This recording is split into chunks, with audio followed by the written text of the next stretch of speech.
Los contratos de acceso a recursos genéticos es un tema que se ha discutido durante muchos años. Esto empezó más o menos a regir en el país en 1996 por la decisión andina, la 391, en donde los países miembros de la comunidad andina se reunieron para eh, revisar cuál era la forma más favorable para acceder a los recursos genéticos de cada país.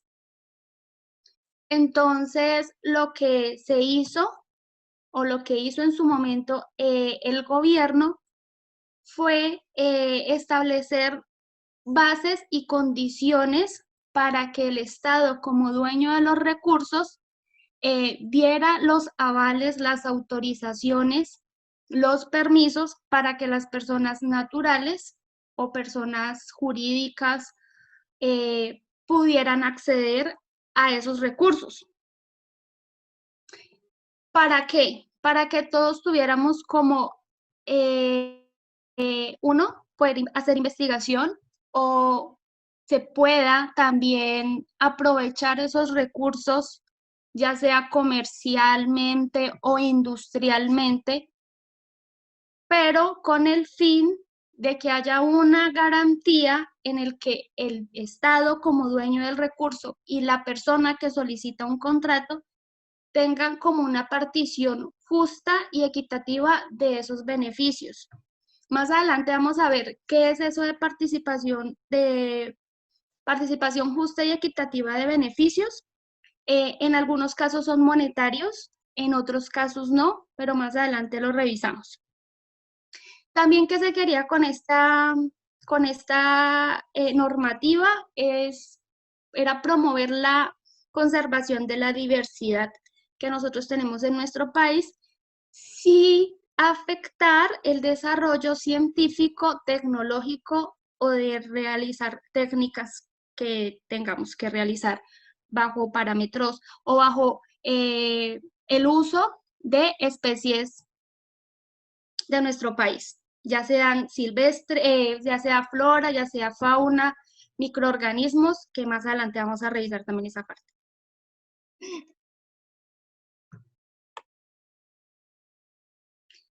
¿Quién es el encargado de darnos estos permisos, autorizaciones? El Ministerio de Medio Ambiente, bajo el decreto de ley 3570 del 2011, y él, a su vez, el ministerio tiene como grupos internos que hacen como el proceso un poco más fácil y que sea como un de tú a tú. Y en este caso es el grupo de recursos genéticos que está orientado y que está bajo la sombrilla de la Dirección de Bosques, Biodiversidad y Servicios Ecosistémicos. Entonces, ¿qué hace este grupo de recursos genéticos? Como ya lo he dicho, es quien nos da la autorización, quien nos da como el permiso para poder realizar investigaciones o trabajos con los recursos genéticos de nuestro país. Entonces, en este caso, el Ministerio de Ambiente, bajo el grupo de recursos genéticos, sería la autoridad nacional competente a quien le tendríamos que solicitar. Ellos, a su vez, nos dan la facilidad de obtener otros permisos, como por ejemplo el de colecta, el ir a colectar, la autorización para algunos lugares, el acceso es un poco complicado, un poco difícil administrativamente. Entonces, el Ministerio de Ambiente, a través del Grupo de Recursos Genéticos, pues gestionan esa parte. Ellos sí tenemos que hacer investigaciones en sistemas de áreas protegidas, en parques nacionales, en zonas en donde hay jurisdicción de algunas corporaciones autónomas regionales. Entonces, el ministerio busca esa facilidad para que las investigaciones que requieren acceso a recursos genéticos, pues les sea un poco más fácil el ir a colectar o ir a campo para recoger muestras. Ellos también realizan actividades de monitoreo y control, entonces bajo los parámetros en los que uno les solicite el permiso, el contrato o la autorización, pues en ese mismo momento y bajo esos mismos parámetros, ellos pues revisan que sí se esté haciendo como se haya dicho y si se esté haciendo lo que se dijo que se iba a hacer. Y pues en ese control y monitoreo, pues obviamente ellos hacen un seguimiento tanto a las obligaciones que se tienen con un contrato o con esa autorización, como pues que se le facilite al investigador que todo lo que se dijo en ese contrato, pues lo puedan realizar. Eh, Acá les presento algunas definiciones que están mencionadas en la 391, cosas básicas como que es un recurso biológico. Entonces sabemos que puede ser un individuo, pueden ser un grupo de organismos o ese recurso biológico puede ser parte de ellos, en donde estos recursos pueden tener un valor, ya sea real o potencial, y pues ese recurso biológico va a tener un recurso genético del cual nosotros nos vamos a beneficiar o del cual vamos a investigar. Eh, También tenemos la definición de qué son recursos genéticos, y entonces en este caso es todo el material de naturaleza biológica que contenga información genética, y acá también volvemos y revisamos que tenga un valor real o un valor potencial, que pues eso es lo que vamos a trabajar en nuestras investigaciones. También tenemos que tener en cuenta que podemos trabajar no solamente yendo al recurso biológico como tal, sino que también nosotros podemos hacer uso de secuencias genéticas digitales. Y entonces, en este caso, estas secuencias que se obtuvieron a través de herramientas moleculares, biotecnológicas o computacionales, también tenemos que revisar esas secuencias de qué especies son y si son nuestras, si son nativas. Porque también nosotros, pues, no recogemos el individuo como tal o la especie como tal o el espécimen como tal, pero sí estamos aprovechándonos de el recurso biológico del país a través de secuencias genéticas.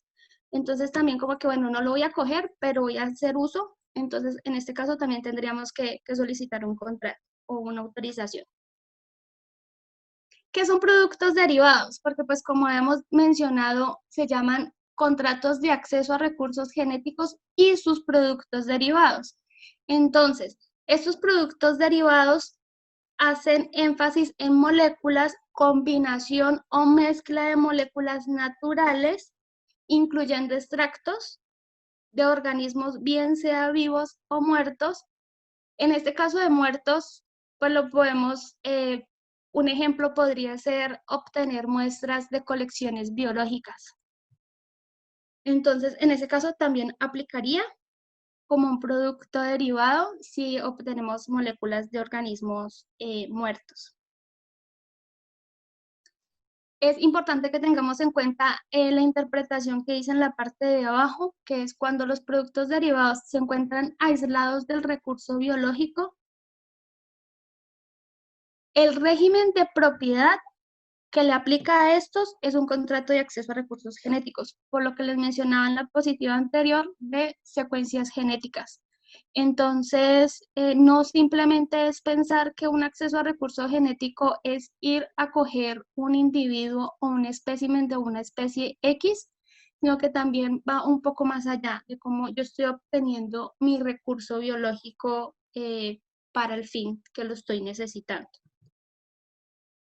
Entonces, hay actividades que como investigadores podemos realizar en donde no aplica lo que nos trae a esta charla, que es un contrato de acceso a recursos genéticos. Por ejemplo, actividades de investigación básica, como por ejemplo sistemática molecular, ecología molecular, evolución y biogeografía. Entonces yo colecto y le hago pruebas para estos cuatro tipos de actividades de investigación básica y no voy a requerir un contrato de acceso a recursos genéticos. Pero sí voy a necesitar, pues como las voy a coger y las voy a colectar, sí voy a necesitar un permiso de recolección. La Universidad del Valle cuenta con permisos de recolección.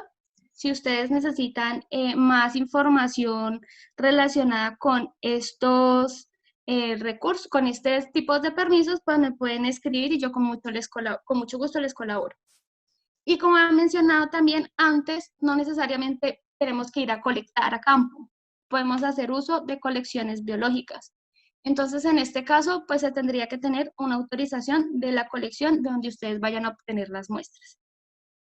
En este punto, y por eso es que el cuadrito está de un color diferente, y es porque es necesario aclarar que estas 4 investigaciones básicas, sistemática, ecología, evolución y biogeografía, dejaron de necesitar contratos de acceso a recursos genéticos bajo la resolución 1376 del 2014. Esta empezó a regir desde el 27 de junio del 2014.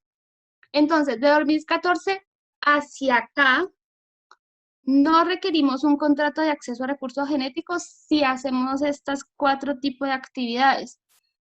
Pero si estas actividades fueron realizadas antes del 27 de junio de este año, sí requerimos contrato, para que lo tengan en cuenta en sus investigaciones o si saben de alguien que realizó este tipo de actividades antes de este año, porque tendría que ponerse al día con el Ministerio de Ambiente. Ahora, ¿cuáles sí y sí se necesita obtener un contrato de acceso? Cuando yo realizo bioprospección. Bueno, ¿y qué es bioprospección?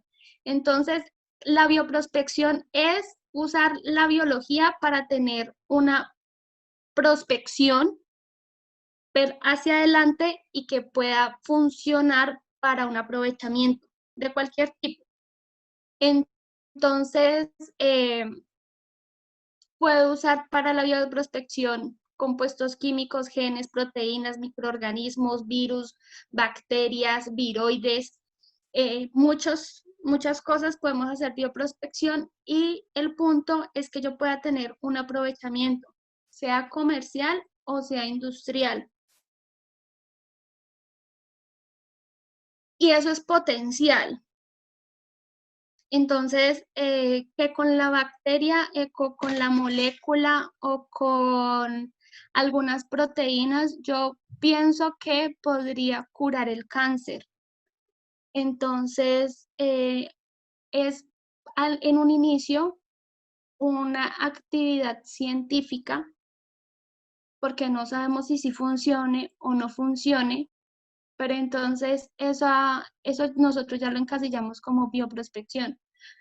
A no ser que, por ejemplo, yo tenga un alga y yo sepa que esa alga es muy comercial y que uno de los componentes de esa alga previene el envejecimiento prematuro.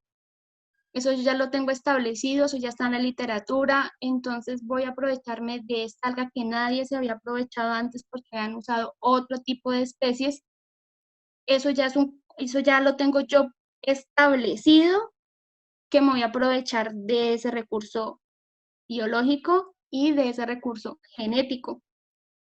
Entonces, ahí les aplicaría actividades con fines comerciales o con fines industriales. Estas 3 actividades siempre, siempre, siempre van a requerir un contrato de acceso a recursos genéticos. Como les había mencionado antes, el Ministerio de Medio Ambiente, a través del Grupo de Recursos Genéticos, puede otorgar y puede dar permiso para las actividades de colecta o, en su caso, cuando las muestras salen de una colección biológica. Entonces, no necesariamente tienen que estar los profesores o los investigadores vinculados a un permiso de recolección, siempre y cuando, si requieren un contrato de acceso a recursos genéticos, en la misma solicitud soliciten que necesitan que les otorguen este tipo de permisos.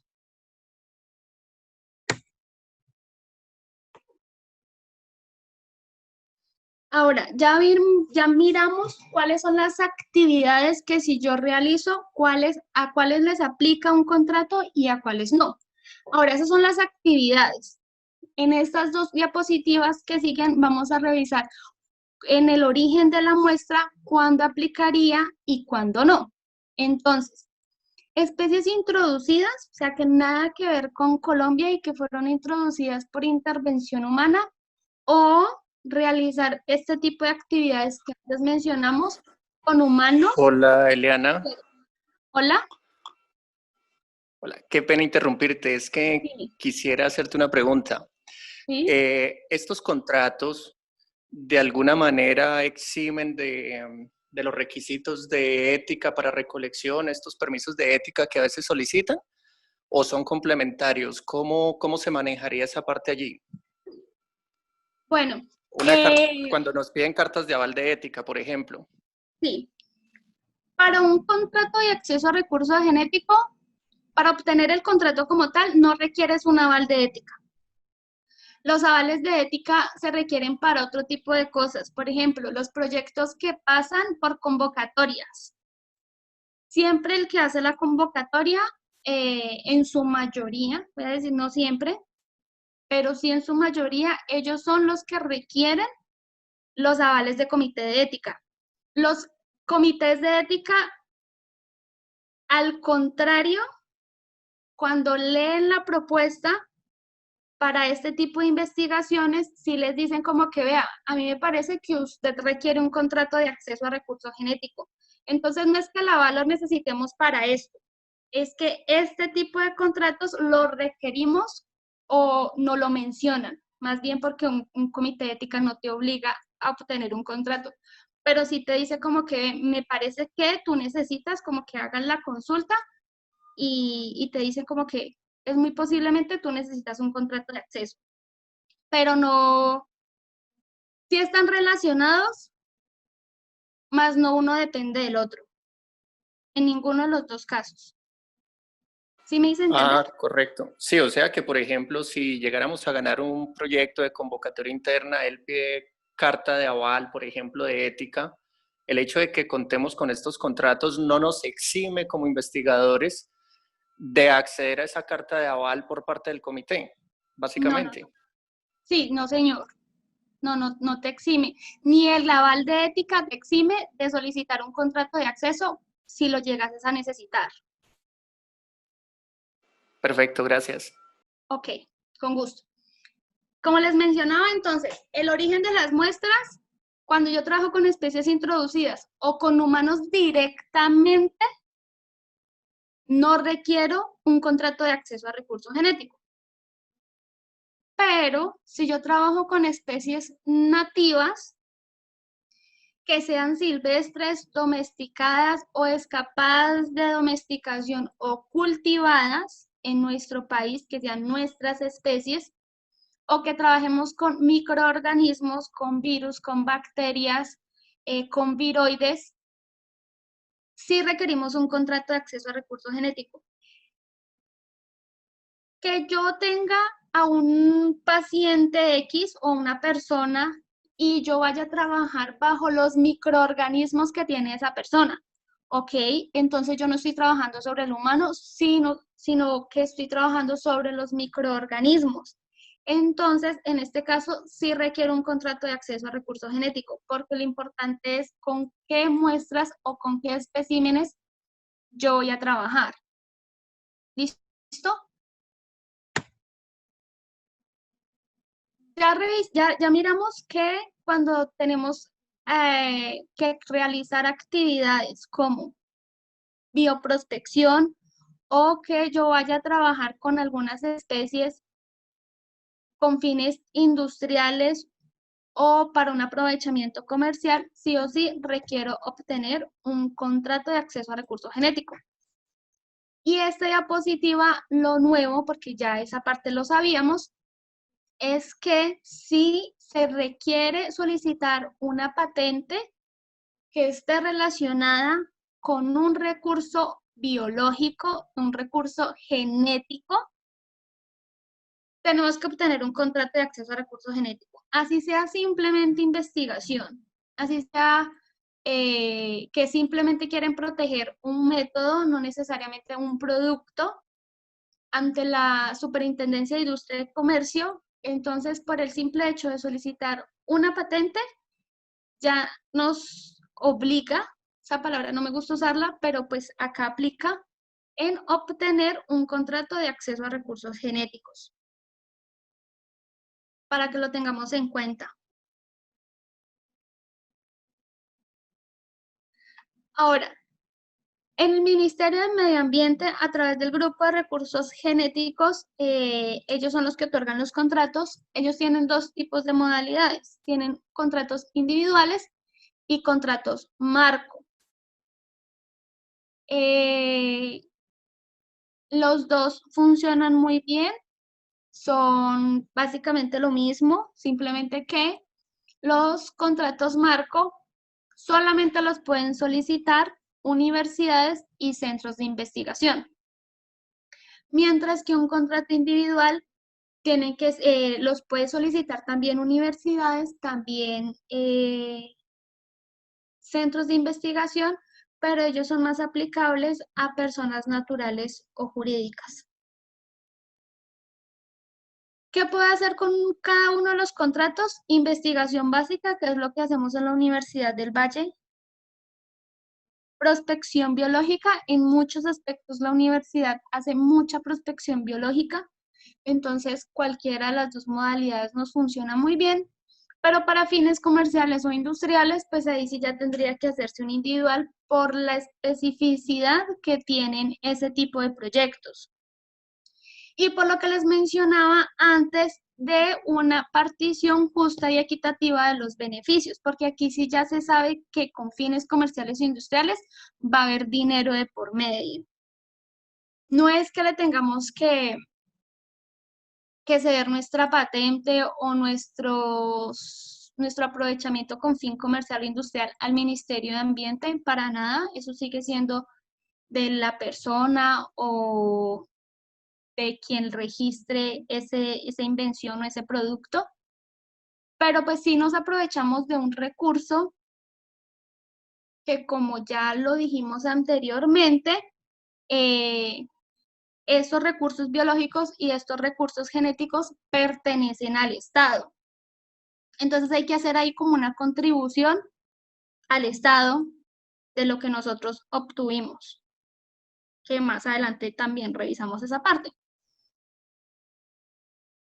Ahora, ¿qué pasa si yo, sabiendo que mi proyecto de investigación tuvo que obtener o necesita obtener un contrato de acceso a recursos genéticos?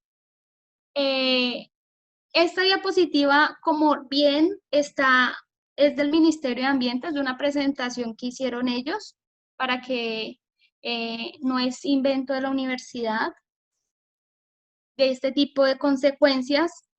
Entonces, por eso se las traje así como de casi que de pantallazo, en donde el no obtener un contrato, pues tiene consecuencias un poco graves, se considera un delito, puede ser una falta de disciplina y de investigación, en el que, dependiendo del solicitante o dependiendo del rango en el que el proyecto se hizo, pues va a haber faltas personales o institucionales. Una universidad puede caer en estas infracciones, o un centro de investigación o un investigador reconocido, una persona jurídica, una persona natural al que en ese momento se le sea aplicable.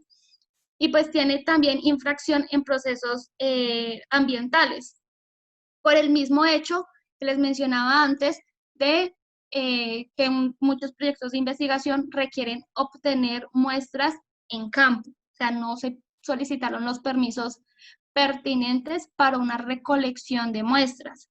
La idea de esta diapositiva no es preocuparlos ni decirle, oh, yo tengo una falta disciplinaria o yo cometí una infracción ambiental o cometí un delito, sino que la idea de esta es que hay solución. En ese momento tenemos solución para esos proyectos de investigación que se hicieron antes y que no obtuvieron un contrato de acceso. ¿Cuál es nuestra solución? El artículo 6 de la ley 1955 del año pasado. Esta ley salió en mayo. ¿Qué nos dice esta ley y específicamente el artículo 6? El artículo 6, tal cual como ustedes lo ven, es como está en la ley. El artículo 6 está enmarcado al acceso a recursos genéticos y productos derivados. Y la ley nos dice que proyectos de investigación que hayan realizado o se encuentren realizando actividades que, como bien ya hemos mencionado, de prospección biológica o de actividades con fines comerciales o industriales, y que en su momento no hayan solicitado un contrato ante el Ministerio de Medio Ambiente y Desarrollo Sostenible, tendrán 2 años. O sea que, en este sentido, nosotros tenemos como un tiempo de amnistía para ponernos al día con nuestras investigaciones. ¿Hasta cuándo? Hasta el 25 de mayo del próximo año.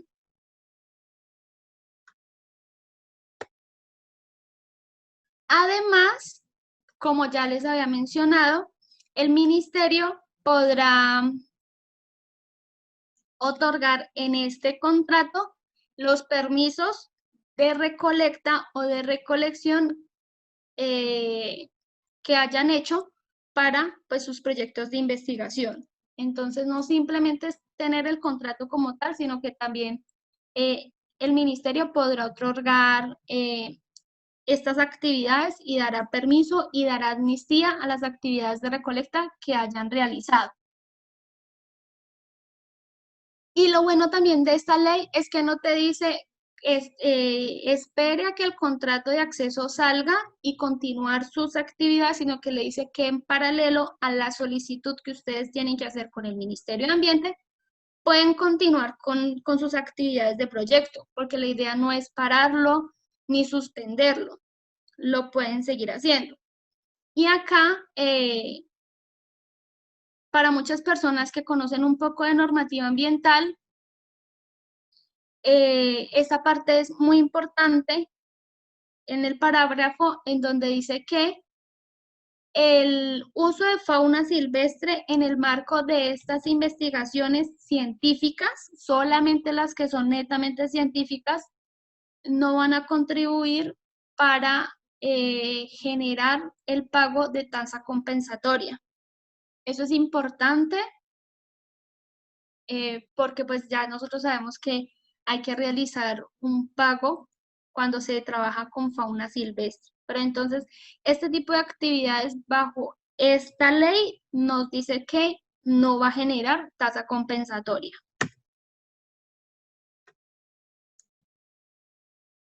Bueno, ahora yo sé cuáles actividades me requieren un contrato, cuál sería el origen de las muestras, también sabemos cuáles son las que me generan necesidad de obtener un contrato de acceso a recursos genéticos, pero en muchos casos, y como cada proyecto es único y particular, entonces siempre quedan dudas, como que bueno, mi proyecto de investigación requiere, si lo requiere, ¿cómo voy a estar tan segura de si requiero o no requiero?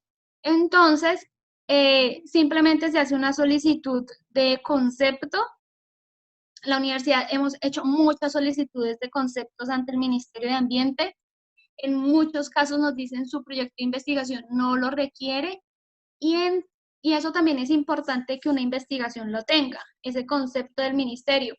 Para más adelante, alguna revista científica te dice, no, pero es que a mí me parece que eso sí requiere un contrato, danos el contrato o el número de contrato. Y ya los investigadores tienen ese pronunciamiento ante el Ministerio de Ambiente en donde dice no se requiere. O en algunos casos, para la solicitud de patentes. Entonces, ese pronunciamiento también es importante para la Superintendencia de Industria y Comercio. Entonces, para hacer una solicitud de concepto, pues vamos a trabajar con estos 5 puntos que son muy necesarios para que el personal del grupo de recursos genéticos del ministerio pues tenga como las bases necesarias para darnos ese pronunciamiento. Entonces, ¿cuáles van a ser? El título del proyecto, los objetivos, la metodología que se va a usar para llevar a cabo esa investigación, resultados esperados, y acá menciono resultados relacionados con la investigación, pues porque al ministerio, cuando nosotros hacemos una propuesta de investigación a Colciencias, pues muchos de nuestros resultados son graduar tantos estudiantes de pregrado, tantos estudiantes de maestría o de doctorado, o sacar tantos artículos científicos o realizar ponencias en eventos académicos. No, acá es más relacionado a la investigación, para que lo tengamos en cuenta, porque pues ya nos han llegado este tipo de resultados que sí son válidos, pero para el momento y para la solicitud de concepto que necesitamos del Ministerio de Ambiente, pues no van a ayudar pues mucho para el pronunciamiento. Y por último, mencionar la finalidad de la investigación, porque usualmente en cuanto a resultados esperados y finalidad de la investigación, como los objetivos, son puntos clave para saber si un proyecto de investigación requiere o no un contrato de acceso a recursos genéticos. Entonces, por si ustedes necesitan o tienen duda de sus investigaciones que estén realizando en este momento, que hayan realizado antes, o que tienen en proyección realizar, si ustedes tienen dudas, entonces podemos hacer la consulta ante el Ministerio de Ambiente.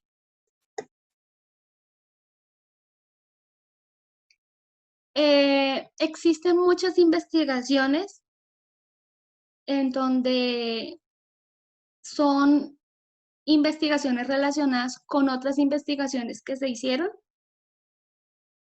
No necesariamente es necesario solicitar por cada investigación un contrato. Hay muchas investigaciones que si bien tienen títulos diferentes y objetivos diferentes, pues pueden estar relacionados, y esa relación ayuda a que simplemente se tramite un contrato de acceso.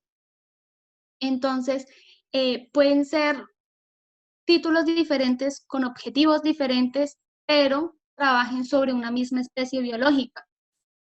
Entonces, ese trabajar con esa misma especie hace que sean parecidos y se obtenga un solo contrato. O en otro caso es que los objetivos de investigación sean muy similares, pero cada proyecto de investigación trabaje con especies diferentes. Pero entonces ese objetivo principal es casi que igual en todos. También eso ayuda a que solamente se tramite un contrato de acceso. Esto porque existen muchas investigaciones y muchos profesores que hacen este tipo de actividades. Y esto les facilitaría mucho el tener al día sus investigaciones en cuanto a normativa ambiental nacional. ¿Qué requerimos para solicitar un contrato de acceso a recursos genéticos? Pues principalmente llenar un formulario que en esta presentación que más adelante en el listado de asistencia a los que por favor les invito a que se inscriban en ese listado. Entonces en sus correos electrónicos les llegará la presentación para que la tengan siempre ahí para consulta. Ahí pueden descargar el formulario para solicitar un contrato de acceso a recurso genético. Entonces, igual, también les hago la aclaración que este proceso se hace a través de la Universidad del Valle y a través de la Vicerrectoría de Investigaciones. Siempre ustedes van a tener el acompañamiento.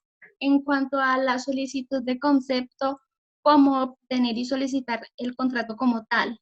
Entonces, no duden en preguntar si tienen dudas, si necesitan más información o si requieren el trámite como tal. Entonces, para la solicitud, ya habían mencionado, pues tenemos que llenar este contrato, esta solicitud, este formato, y ya las cositas adicionales, como la hoja de vida del responsable técnico del proyecto. Los responsables técnicos para nosotros son los profesores, no los estudiantes o los jóvenes investigadores. Son los profesores los responsables de los proyectos. Este tercer punto en donde dice Carta de Institución Nacional de Apoyo, esta carta se la ofrecemos la Vicerrectoría de Investigaciones. Nosotros les damos esa carta. ¿Y qué es lo que hace la universidad? Ayudarles con el proceso, o sea, hacerles el seguimiento. Decirles, bueno, ustedes tienen comprometidas ciertas actividades o ciertos alcances con el contrato, entonces les recordamos como vicerrectoría, mira, tienes que entregar un informe, o nosotros revisamos el informe y decimos, pero tú puedes ampliar esta información para que sea más precisa y más detallada. Hacemos como ese seguimiento y esa asesoría en ese proceso. Y esto enmarcado en dónde se hace como este seguimiento por la decisión andina, la 391, que es la que marca todo el contrato de acceso a recursos genéticos del país. Adicional, pues vamos a requerir un certificado del Ministerio de Interior. Ese certificado nosotros también como vicerrectoría les ayudamos a tramitar, y simplemente es que el certificado nos diga si ustedes van a realizar actividades de colecta o van a ir a campo, si se van a ver afectadas comunidades indígenas o grupos étnicos del país. En la mayoría de los casos, las investigaciones que hace la Universidad del Valle no requieren consulta previa con comunidades, porque pues no las van a intervenir en ningún punto de vista. Entonces, el solicitar ese certificado es muy, muy fácil. Si no vamos a realizar salidas de campo, como bien les había mencionado en varias ocasiones, podemos hacer uso de colecciones biológicas. Entonces, pues simplemente es como un certificado de que la colección me va a otorgar esas muestras. O si las voy a coger, pues aparte del certificado de mi interior, pues necesitaríamos el permiso de recolecta.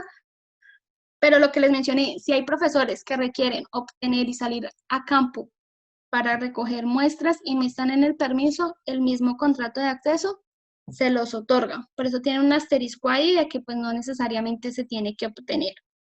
En esta parte de autorización para colectar recurso biológico con un contrato accesorio, es, por ejemplo, yo no voy a ir a campo como tal al lugar en donde habita la especie o en donde está la especie, sino que yo lo puedo obtener en una plaza de mercado, o lo compré en tal lugar, o sí puedo obtener un certificado del Ministerio de Interior diciendo que en esa zona no hay presencia de grupos étnicos, pero sí requiero la autorización del dueño del predio para poder ingresar. Entonces, en ese caso también se considera un contrato accesorio.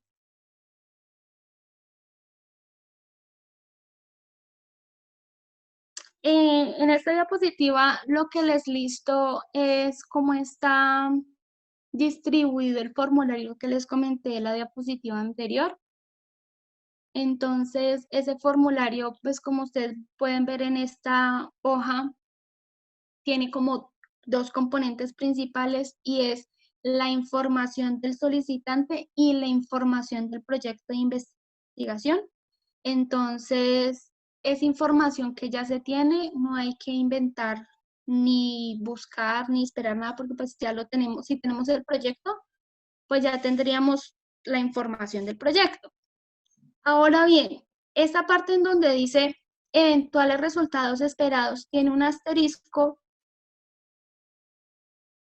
porque si el contrato de acceso que nosotros vamos a solicitar es de investigaciones que realizamos con anterioridad, pues ya no serían eventuales resultados esperados, sino los resultados obtenidos como tal.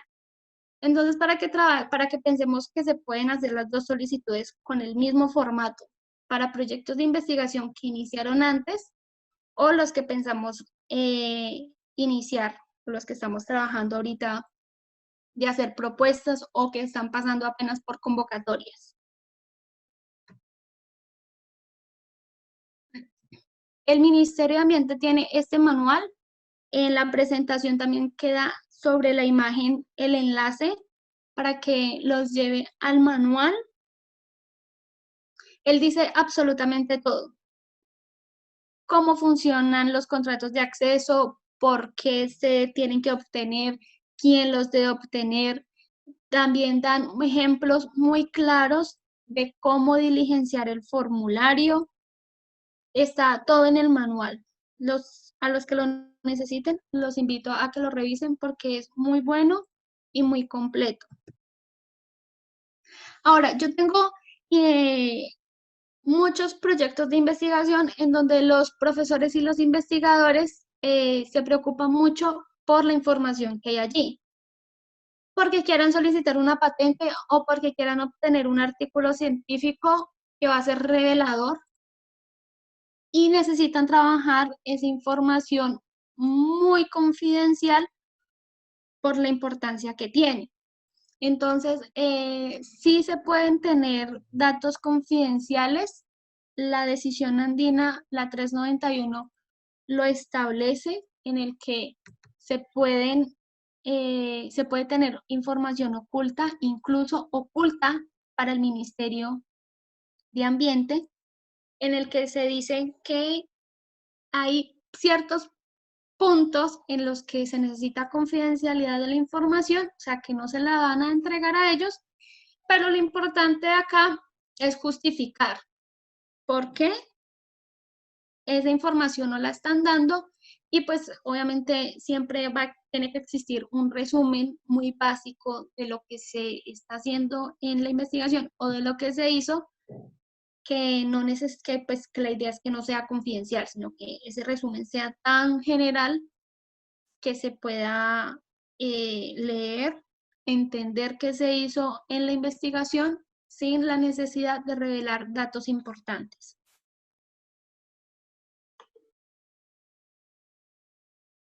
El trámite para obtener un contrato de acceso, como dice en el circulito azul, el trámite puede durar entre 90 y 120 días hábiles.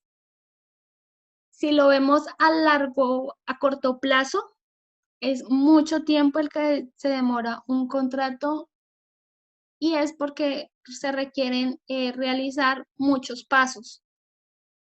Pero lo que les había mencionado, para investigaciones que ya están iniciadas sus actividades, pues no requieren que se paren, se pueden hacer en simultáneo. Entonces, acá les menciono unos puntos básicos y claves para obtener un contrato. El ministerio, cuando se ha hecho la solicitud, hace una resolución, un auto de inicio, como que bajo ese auto ya uno puede decir que el proceso está caminando, no favorablemente ni negativamente, sino que va caminando el Ministerio de Ambiente. Después sigue una parte de evaluación y ahí en esa evaluación el ministerio o acepta la solicitud o la niega, pero que la niegue no significa que no te la van a dar, simplemente como que hace estos ajustes o no quedó claro en algún aspecto para ellos de la solicitud, entonces como que hay que trabajar en ese tipo de cosas. En la parte de negociación que acá es lo que yo les mencionaba de la partición justa y equitativa de los beneficios. Entonces acá se empieza a negociar con el ministerio cuál va a ser eso que nosotros le vamos a dar y que va a dejar a la investigación. También yo les había mencionado anteriormente que pueden haber una negociación por recursos monetarios. Siempre cuando hay un fin comercial o un fin industrial, siempre está involucrado dinero de por medio. Entonces, es como cómo vamos a partir qué gana el Estado con esta investigación de la que tú te estás beneficiando. Como también hay investigaciones que son investigación básica, netamente básica, en donde no hay recursos monetarios, pero sí hay otro tipo de recursos que son muy importantes, como los académicos, como los de conocimiento. Entonces, en esa negociación, dices, bueno, yo de mi investigación le voy a dejar al país ponencias académicas nacionales o internacionales, voy a publicar tanto número de artículos, bajo esta investigación se van a graduar estudiantes de pregrado, de posgrado, que eso también es algo importante para el país. Y acá también quiero hacer un paréntesis, y es que esos proyectos de investigación en donde si bien sí hay unos recursos monetarios, entre instituciones públicas no se hacen ese tipo de cobros. Entonces, el ministerio no le va a decir a la Universidad del Valle, como universidad pública, que haga un pago monetario al ministerio. Ellos, ese dinero que se les daría al ministerio, ellos lo que hacen es inviértalo en la misma universidad, apoyando otros proyectos de investigación o secuelas o proyectos que se puedan realizar en donde el punto de partida fue ese proyecto en donde obtuvo ese recurso monetario. Entonces, y me parece muy, muy chévere que esa sea como la intención, como que bueno, miremos a futuro y qué más se puede hacer, qué se puede seguir haciendo con este dinero que dejó esta investigación. Entonces, esa parte de negociación, después viene la firma del contrato. Usualmente el solicitante siempre iba a Bogotá para hacer esta firma de contrato.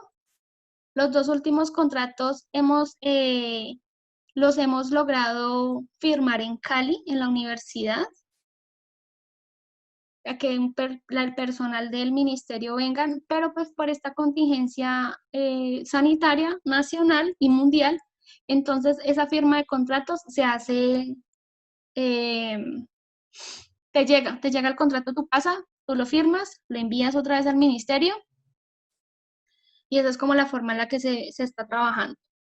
Después viene una resolución de perfeccionamiento, se firmó, se revisó, quedó algo que no quedó claro o que necesita modificarse o aclararse, entonces viene en esta resolución de perfeccionamiento y después de esta resolución de perfeccionamiento, que es en donde tú dices, listo, tú puedes ya empezar a realizar las actividades que quedaron pactadas en el contrato y una de esas actividades siempre va a ser la presentación de informes.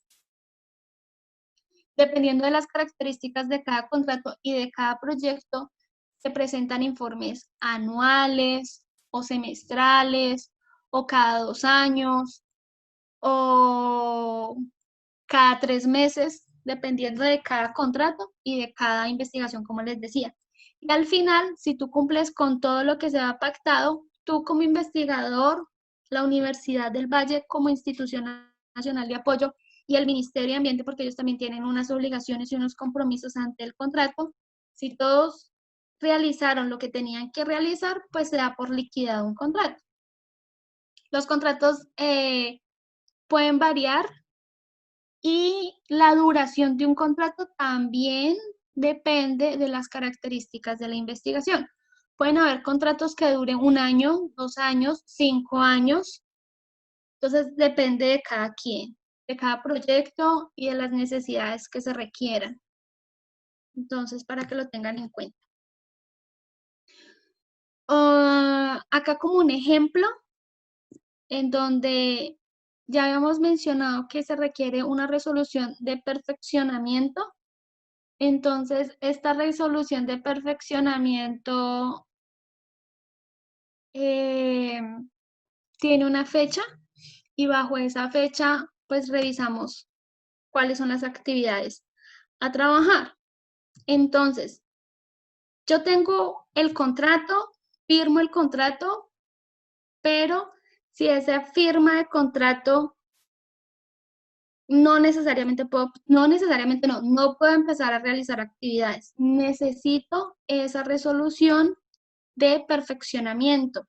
Entonces, hemos dicho, la firma del contrato X se firma el 1 de noviembre, pero ahí no puedo iniciar actividades. Solamente puedo iniciar actividades cuando yo ya tenga mi resolución de perfeccionamiento y en este ejemplo sería el 20 de noviembre. Pero a mí esa resolución de perfeccionamiento me llega el 5 de diciembre. Entonces, cuando yo ya tenga esa constancia que a mí me llegó y que ellos la emitieron, desde ahí empieza el plazo. Entonces, en este ejemplo, dicen que el contrato tiene un plazo de 2 años, en donde inició el 5 de diciembre del 2018 y finalizaría el 5 de diciembre del 2020. Pero esas fechas de finalización y esos tiempos establecidos en un contrato pueden ser variables. ¿En qué sentido? En el que yo lo puedo alargar por lo que sea que necesite. Entonces, puedo pedir una prórroga a esa fecha de finalidad bajo ciertos parámetros y en esta presentación uno de los parámetros más importantes es que esta solicitud se haga 30 días hábiles antes de que se finalice un contrato.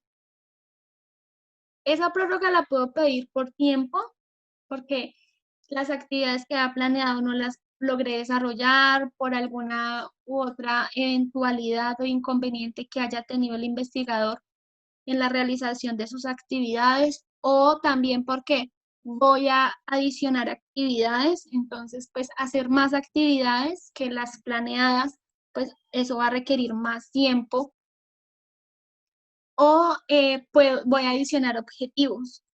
Entonces, un contrato se puede modificar. La intención o la idea es que un contrato nunca quitar actividades o nunca quitar objetivos, sí se pueden hacer, se puede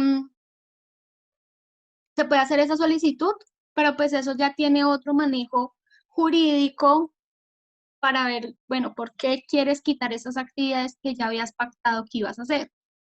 Entonces, para que lo tengan en cuenta, que se pueden modificar tanto para adicionar, que el proceso es muy fácil, como para quitar, que el proceso no es que sea difícil, pero sí va a ser un poco más largo porque pues tiene que revisarse por varias entidades a nivel de ministerio y a nivel jurídico.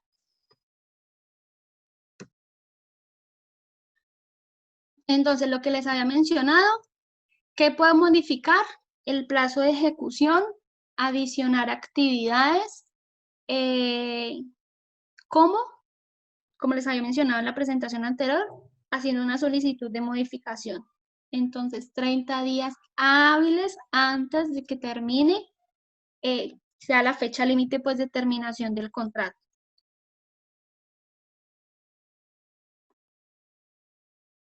Este es un diagrama, no se los voy a explicar con detalle porque pues les va a quedar, pero es como un diagrama de flujo en donde se ven cuáles son los pasos cuando uno solicita un contrato a nivel del Ministerio de Interior. Entonces, ahí vemos que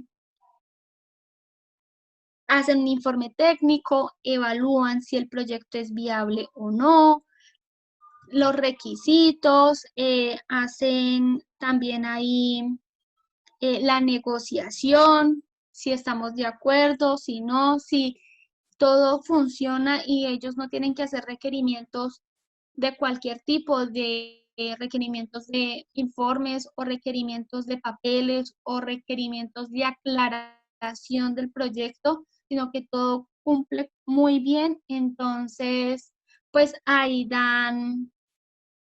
otorgan el permiso y cuando se le envían todos los informes al ministerio y todo está bien y todo está cumplido, pues entonces liquidan el contrato y se termina el trámite.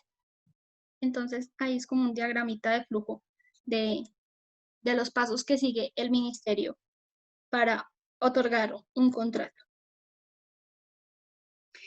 Los contratos, como todo contrato, tiene cláusulas, tiene obligaciones, como les había mencionado, el solicitante tiene obligaciones, la Institución Nacional de Apoyo tiene obligaciones y el mismo ministerio tiene obligaciones.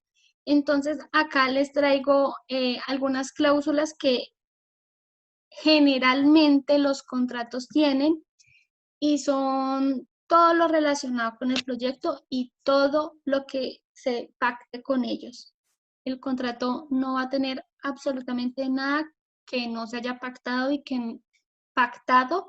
que no se haya acordado. Entonces van a tener pues los objetivos del proyecto, que en este sería los alcances del contrato, las obligaciones del solicitante, bien sea una universidad, una empresa o un investigador, si requiere hacer actividades de colecta o actividades para el acceso del recurso genético como tal. Les he mencionado lo que tenga que pactarse con la Institución Nacional de Apoyo, para ustedes sería la Universidad del Valle. La cláusula de cuando se negociaron el beneficio justo y equitativo de los derivados de ese acceso y la cláusula para los informes. Entonces, de los informes yo quedé comprometida de escribir tan, entonces pues esa cláusula es la que dará los alcances y el seguimiento necesario al ministerio para saber pues si se cumplieron o no. Por último, les dejo esta imagen en donde la intención es que nosotros como entidad nacional pública y de educación superior, como es la Universidad del Valle, y con el Ministerio de Medio Ambiente, es que siempre haya como una colaboración entre las dos entidades para fortalecer el conocimiento que se pueda generar de nuestras investigaciones, teniendo en cuenta, pues para este caso, el uso de la biodiversidad del país. Entonces, no necesariamente tenemos que encasillarnos que estos contratos van a estar solamente relacionados con microorganismos o solamente con plantas o solamente con animales, sino que lo tengamos como un todo, en donde la intención es que siempre pues tengamos el apoyo y que lo hagamos de la forma mejor posible de acuerdo con la norma ambiental. Esa presentación y la mayoría de la información que se tiene acá fue obtenida del Ministerio de Medio Ambiente. Si quieren ir directamente a la página del Ministerio, toda la información también está allá.